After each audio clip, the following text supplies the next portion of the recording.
If you think you could never be vegan, you're in the right place. If you think there's something big that you would really like to do, but it's probably too late, you're in the right place. My name is Michelle Olander. I think there's never been a more important time to move in a vegan direction. So I'm here every week to cheer you on as you veg your best. Episode 164, Vegan Marketing Success with Sandra Nomoto.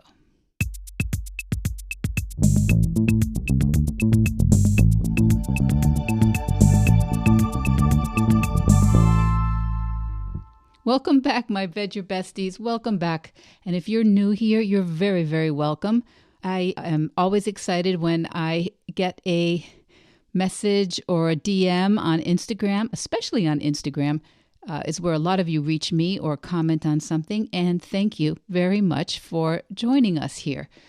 You know, vegans still only make up a small percentage of the population. But if you follow this podcast or my Instagram, or you walk down the dairy aisle of your supermarket, it's fascinating how many things are being aimed at us. It is fascinating how many writers, documentarians, designers, food companies, entrepreneurs, startups, cookbooks, health professionals, podcasters and life coaches. So many of us are aimed at serving vegans. And does that even make sense? Well, we're going to ask this week's guest because, like so many of us, Sandra Nomoto changed the direction of her life after watching one of these powerful documentaries. In her case, Earthlings. And her vegan practice was not just on her plate or in her closet. Sandra moved her professional practice in a vegan direction as well. With her background in public relations and marketing, Sandra works with cruelty-free firms and authors to amplify their reach and their impact. And her book, last year, 2022, Vegan Marketing Success Stories, is the first of its kind. Some of us may know Sandra as the vegan copywriter or the content doctor, but today we'll hear how Sandra Nomoto has been helping ethical and vegan businesses and authors strategize and get their messages out to the people who need to hear them. But that's all ahead. Let's hear it from Sandra herself, and I will see you on the other side. Sandra Nomoto, the content doctor. Welcome to Veg Your Best podcast. Thanks so much for having me on, Michelle. It's my honor and pleasure. Well, it's a pleasure for me because you are someone who is a specialist in vegan marketing. I think I was just mentioning a few moments ago, a lot of the people who listen to Veg Your Best and who follow me on Instagram are vegan creatives, vegan founders, ethical entrepreneurs who are looking, some of them haven't quite started yet, but they're looking for where they're going to make some impact and how they can make some level of activism, some of things that they really believe in, go into the world and maybe be sustaining in a commercial way or in a financially sustaining way. So this is your specialty, and I'm wondering how that became your specialty. It certainly didn't start out as such. I started as the content doctor in 2020. And actually, even before that, I launched as the vegan copywriter. That was my goal. It was to show people I'm vegan now and looking to write for vegan businesses. And the reason why I changed over to the content doctor is because I had a previous client from my first business, Conscious PR, come to me and say, hey, I want to work with you again. I had helped her put together several articles for HuffPost. And she said, do I have to be vegan to work with you? And I said, no, so long as your business is. So so I decided to just make my title a little bit more inclusive. But when you head to my website, it's very clear I do not work with any companies that involve animals in the business, and then to a lesser extent, harm to people or planet. And so that's how I started. And then I guess after I published the book in fall 2022, that's when people started calling me a vegan marketer. Mm. because I've written the book, the one and only book in the world about vegan marketing. And that's very, very kind. I mean, now I do several services that relate to marketing outside of content writing, how I started. So I guess it seems to fit now, although it hasn't fit quite like a puzzle piece, calling myself a vegan marketer, but other people want to, that's fine by me. Well, I know the drill, because I basically call myself a vegan life coach. I do work with people who aren't vegan. I tend to not have any kind of a litmus test for my clients, because I assume if they want to work with me, it's pretty obvious what I do and where my energy goes. So I assume they know that they're going to get somebody who is not going to encourage them to eat paleo, carnivore, pescatarian. I'm probably not. However, I don't tell anybody how to eat ever. I consider all human beings sovereign and take care of themselves and make their own decisions. But I probably wouldn't be the one suggesting for them to eat meat unless their doctor told them to. So anyway, so I understand this idea that, if we use vegan in our title, if we use plant-based in our title, are we turning people off? What do you think as a marketer? Well, that's what I found in the beginning, because for whatever reason, that previous client thought she had to be vegan in order to work with me. And I'm smart enough to know we are a very small percentage of the global population. And so, I mean, if you only want to work with vegans, that's great. And I think you can be successful doing that. But if we want to open up our businesses, if we want to educate people and usher them along the plant-based spectrum, because most of the world are still eating animal products, then you have to be a bit more inclusive. And so that's why I choose to work with vegan businesses, but they don't necessarily need to be vegan owned. And that's also the criteria that I set out for the contributors to my book. They did not need to be vegan owned, so long as the business itself was vegan. So your book is called Vegan Marketing Success Stories. Can you give me an idea of what makes for marketing success versus business success? Great question. Or are they one and the same? I think they can be. Generally, the folks who are great at marketing, we would hope will do well in business. That's the idea of it. So in this book, you'll get stories from 47 contributors, vegan businesses around the world, as well as another few dozen that I pulled from online and got permission to use, because I really wanted at least one example for every marketing tactic that I talked about. And so there's upwards of 100 businesses mentioned here, and they're sharing openly what is working for them. And how they even structure their marketing.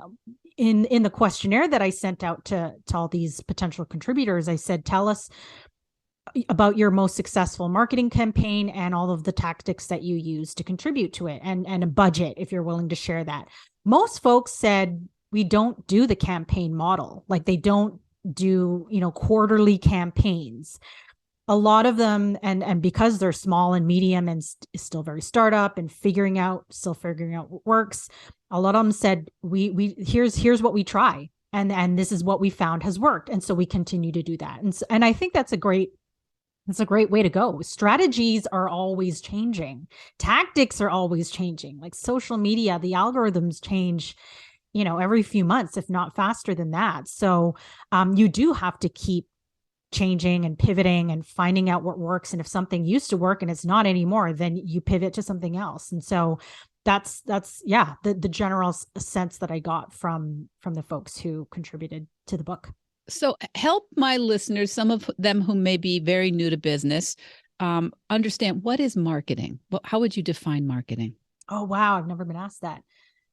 I guess marketing is the practice of positioning your product or service, pricing it, in a way that will be reasonable, as well as make you profit, and then involves promotional tactics to get your product or service out into the market. It's sort of a combination of all of those things. So if you're able to do marketing successfully, then you're more visible to the folks who are likely to buy your product and service. You're priced adequately, so there's no problem there with them purchasing, and then the cycle repeats. So yeah, like a lot of people say marketing and PR. No, PR, public relations, is actually a subset of marketing. I would say marketing is that overall strategy of how you're positioning your product and service, very closely tied to sales, very closely tied to customer service, but marketing is its own umbrella, I like to say. So it's like an invitation to the customer, basically. It's like, hi, I'd love you to come over and see what I've got.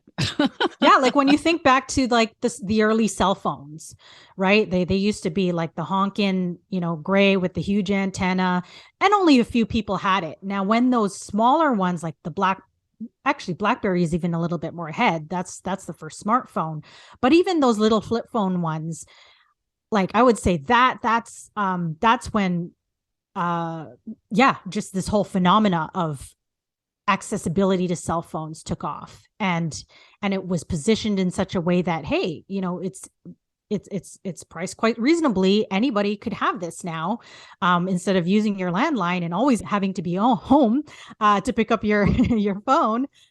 Here you go. And now our world has changed, and now we can't even think about living our lives without a smartphone. So it's timing has a lot to do with great marketing too, I think.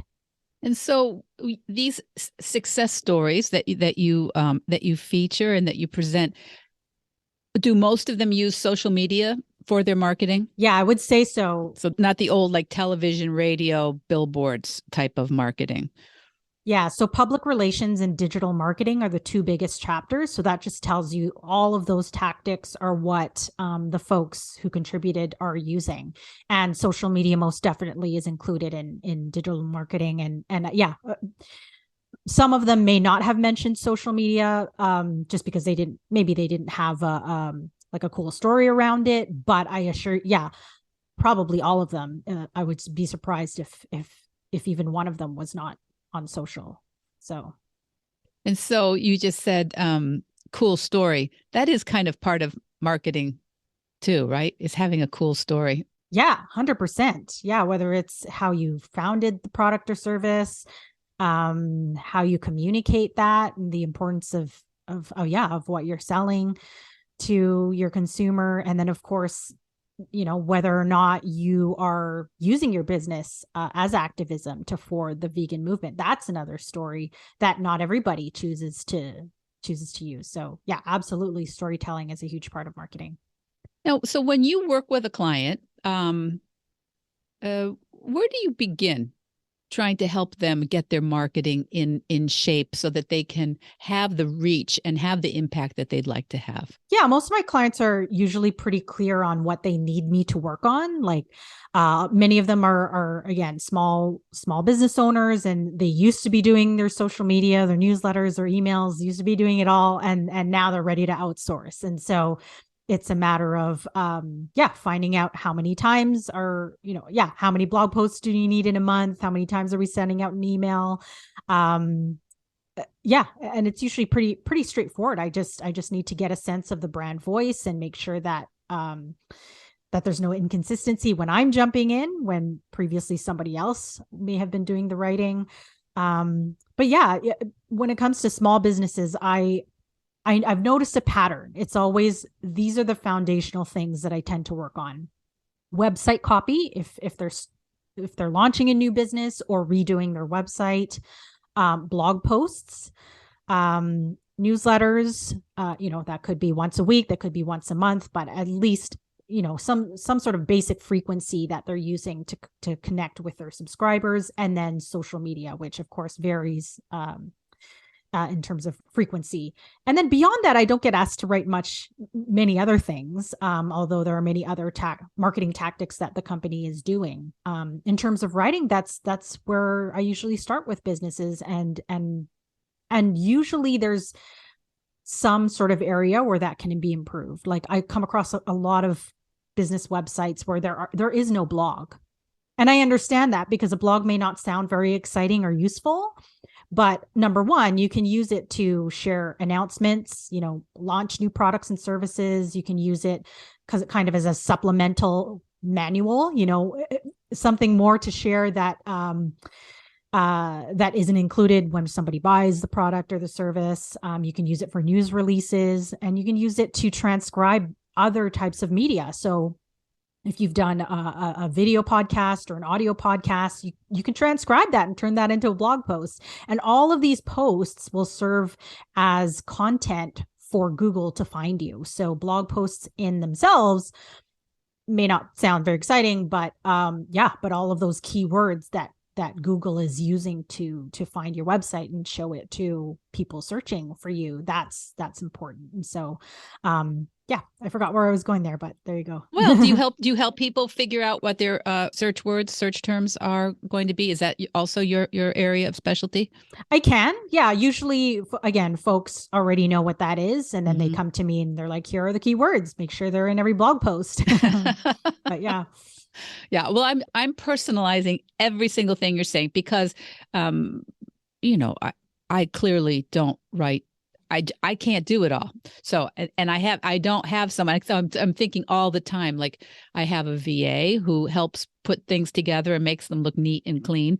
And I have my sound guy. And so the three of us are putting out the podcast and servicing my clients. And I don't think we've looked at our website in months, probably. We just haven't worried about it at all. So what is the first thing when you come that you want to make sure everybody's doing? Would it be something like updating their website and making sure that there's searchable content on it?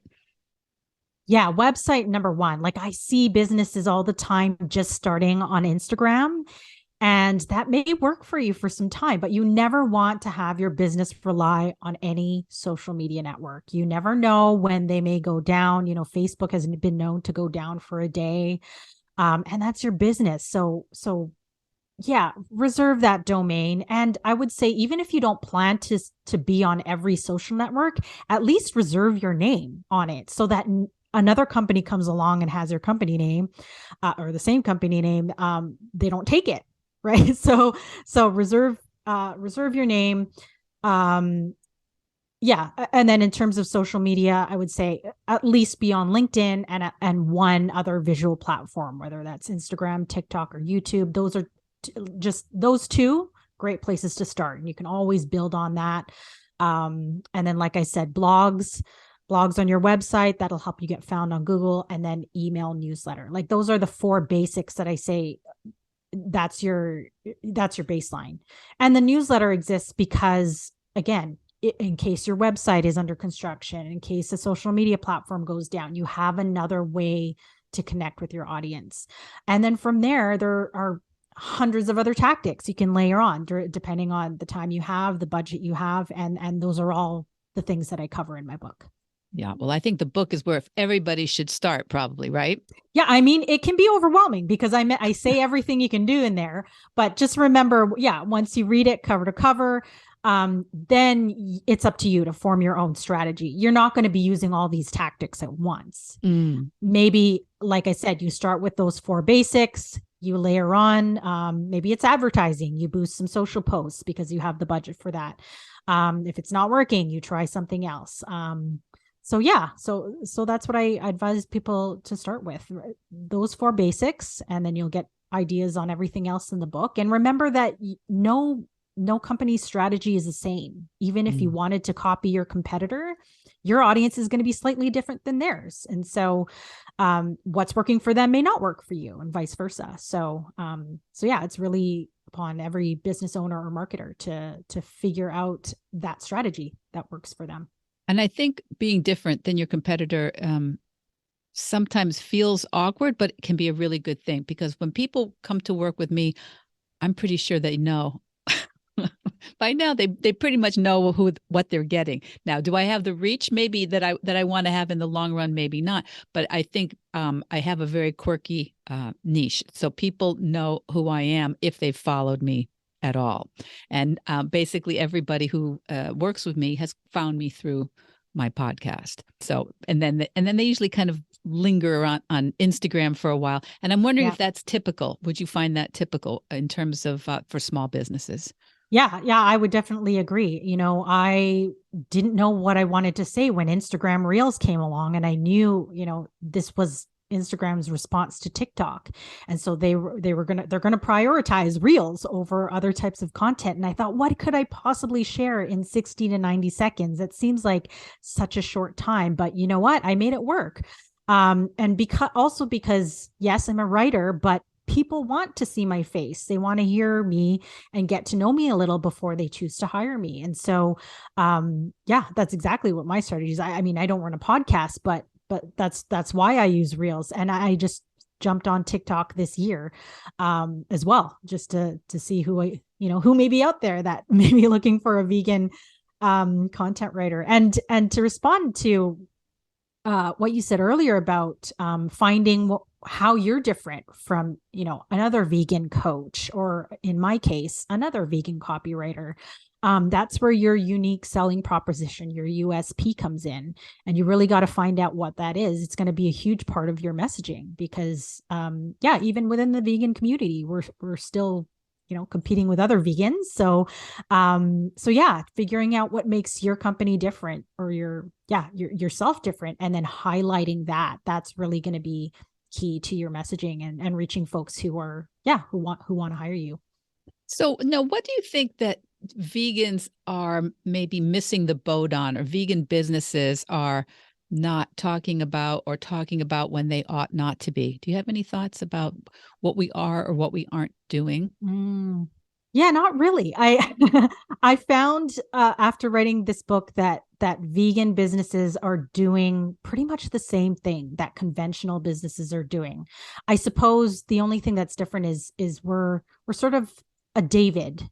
We're a David versus Goliath kind of a time right now, where we're competing with, animal ag, which has billions of marketing dollars, and the vegan industry is certainly, I mean, there are a few players that have gotten to that level, but for the most part, most of us folks are small to medium, and so we're still trying to get to that level where we can compete on dollars. Now, we can't compete on dollars, but perhaps we can compete in our messaging. And so that's where I think, you need to be really thoughtful. Like, are you going to be more of an activist and educate people about why plant-based products are more important than animal products? Certainly, I found that to be true with the food, the contributors who are in the food industry, because they have to educate. They have to educate on why buy their plant-based meat alternative. And then if you're not in that boat, maybe it's just, you market yourself so to prove that you're the best. And then people just realize, they happen to be vegan, and maybe I should look for more companies that are also vegan. So I think we're still in a period of figuring out what is working, but we're definitely the underdog right now. And it's going to take some time. But when we walk through that dairy aisle, though, now it is, the world has changed remarkably just in the dairy aisle.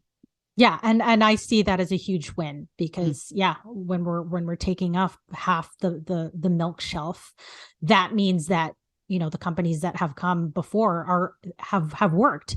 And then advocacy companies like nutritionfacts.org, who have been saying that milk is actually not good for you, like we've been told for decades. And people really, confirming that with their dollars. And so, so I think we need to see that type of change in other industries, for sure. And that's how we're going to measure our success. So what do you say to someone who's brand new? I know I have some listeners who are kind of dragging their feet about making the commitment to start their plant-based or their vegan business. or there are a few people I know who are creators and a few people I know who are professionals and who would like to have that profession, but actually include that they are vegan or that they are plant-based in their professional identification. And they just are like, oh, it's too hard. There's too much to do. I don't even know where to begin.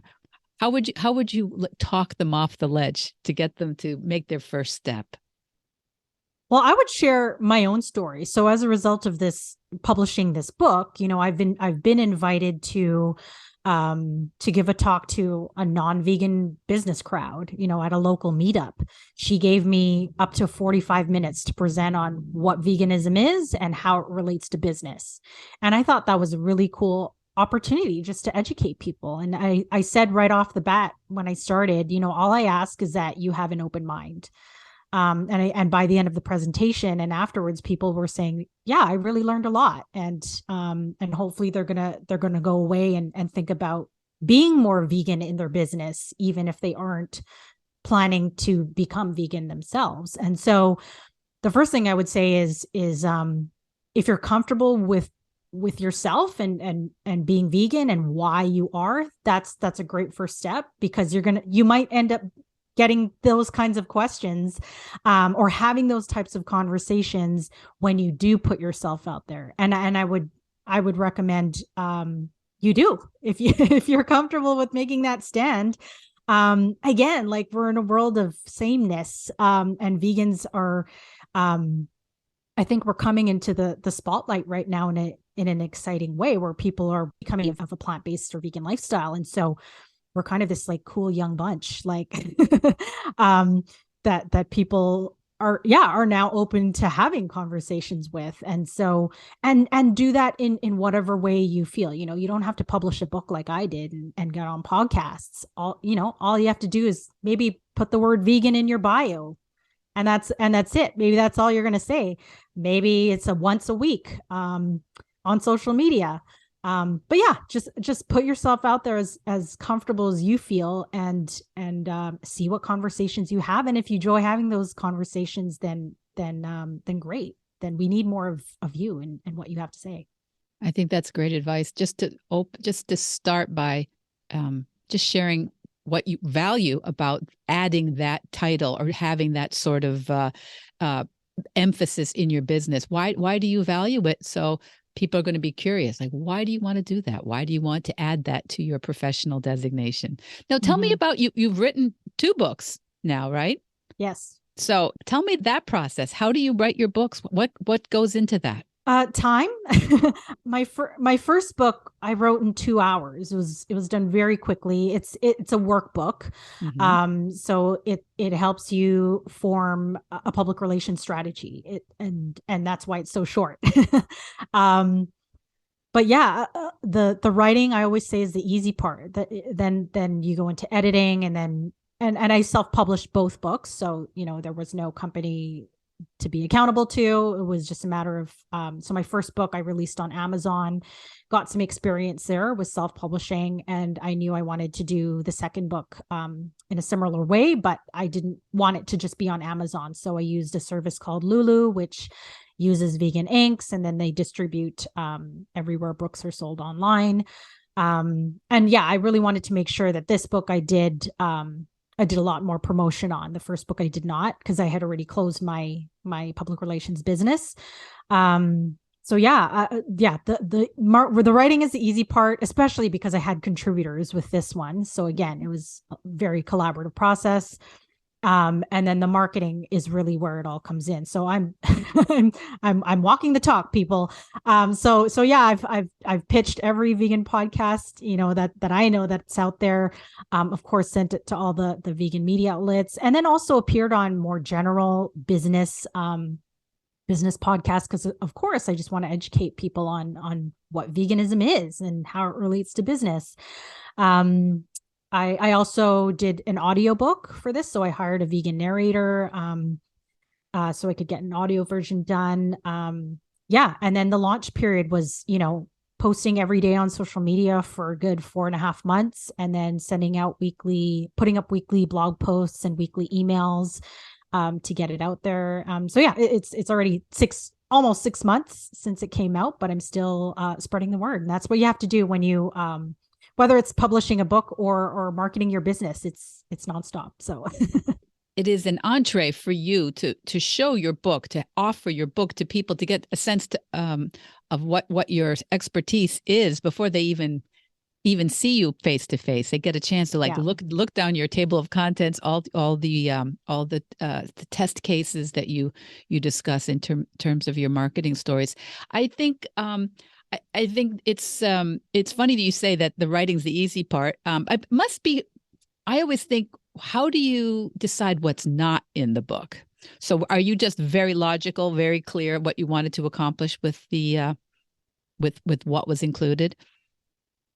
Pretty much, yeah. I had the idea that this would be a marketing guide, so something that any business could pick up and learn about marketing. The only difference is all of the stories and case studies would be of vegan businesses.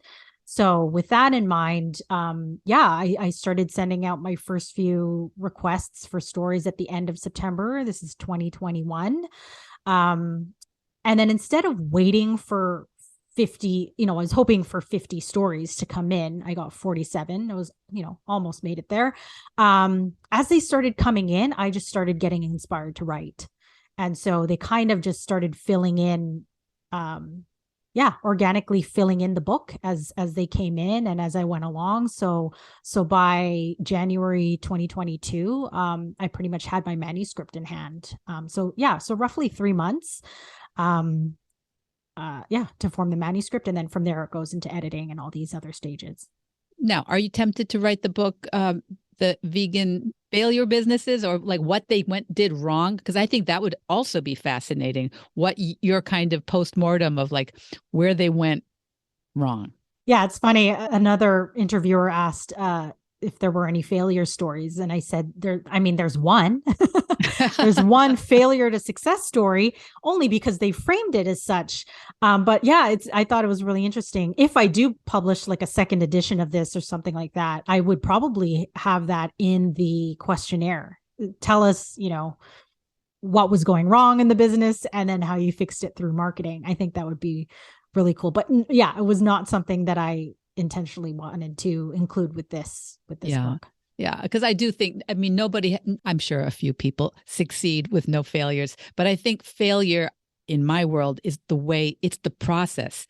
You keep failing and you don't avoid failure, because avoiding failure is usually a recipe for doing nothing. So we want to see what works, what doesn't work, and then always tweaking, always reorienting. So is there anything that you think unites most of the stories of these successes? Is there one thing that you feel like almost everybody managed in a certain way their marketing in a way that worked for them? Yeah, again, I just go back to the two biggest chapters, public relations and digital marketing. So obviously I do talk about offline tactics, so going to events and meeting your potential customer directly. I think that's super important now that we're out of the pandemic more today. So that people can sample, meet you face to face, give direct feedback. But yeah, we're in a digital world, so whatever you can't do face to face, that's where you're using social media and your website, photos and videos. I think the visual medium is super important. And then there are folks who can take it a step further and do their own media. So putting out podcasts, publishing books, appearing on stages. And so, yeah, I think it's that mix. There was no one who, like, I would say, maybe only do digital or only do offline tactics. There's that, you've got to have that combination of both as much as you can, I think. And that should be part of your strategy. So the common thread would be that they started and they put themselves out there in one place or another. That's right. Yeah. probably the hardest step. Yeah, I mean, you don't really have a business unless you have visibility, because if nobody buys your product or service and you don't have any customers or clients, then you don't have a business. So yeah, so the visibility part is inevitable when you run a Yeah. business. Yeah. You must talk to people who are just terrified. And I think in every space this can exist. I think in the vegan and plant-based space, sometimes you know, I'm assuming somebody probably has said something idiotic on your social media, has written something in the comment section that was not your favorite thing that was written there. Some people are very nervous about getting some feedback that is negative. Do you have any kind of words of advice for them when that happens rather than if that happens? Yeah, yeah, because it's going to. I mean, if it's valid feedback, you definitely want to take that into account, because that can be a great opportunity to improve on your product or service. So if it's valid feedback, then say thank you, appreciate that and use that to improve your business.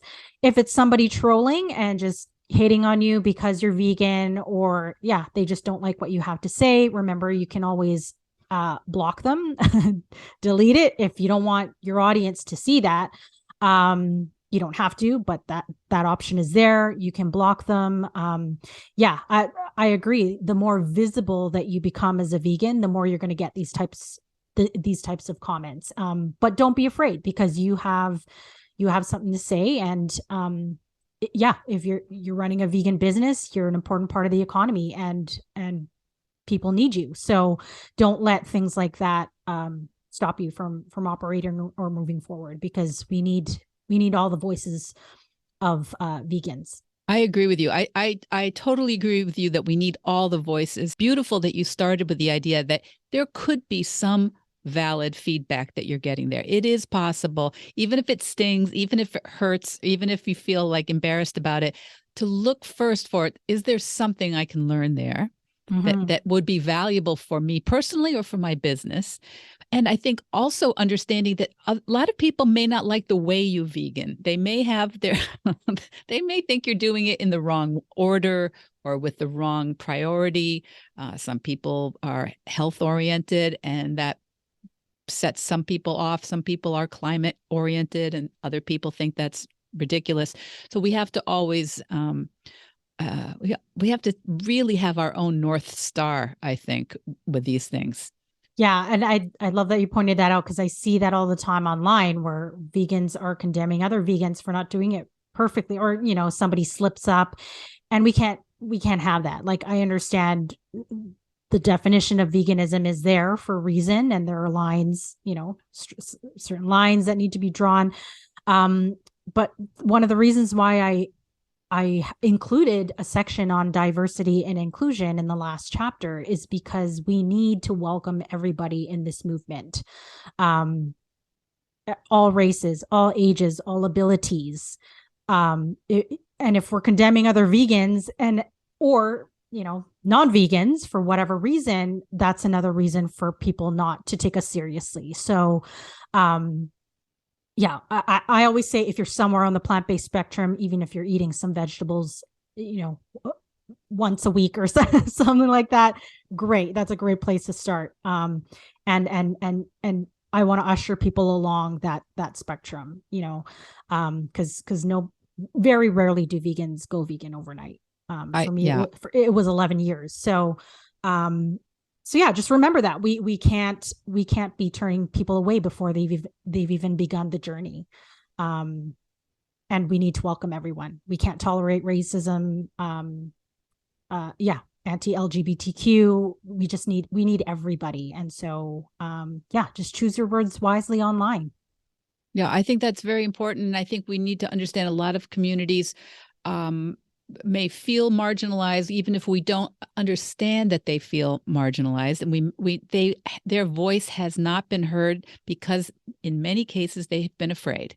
And so we want to make sure that when we get that sense that we want to condemn somebody, that they're not doing it right, we want to make sure that we put pause on that. I think we want to ask questions for, well, why are you doing it that way. Even if we think we really do know better than someone else, very often what we just don't know what they're trying to teach us or trying to show us or share with us.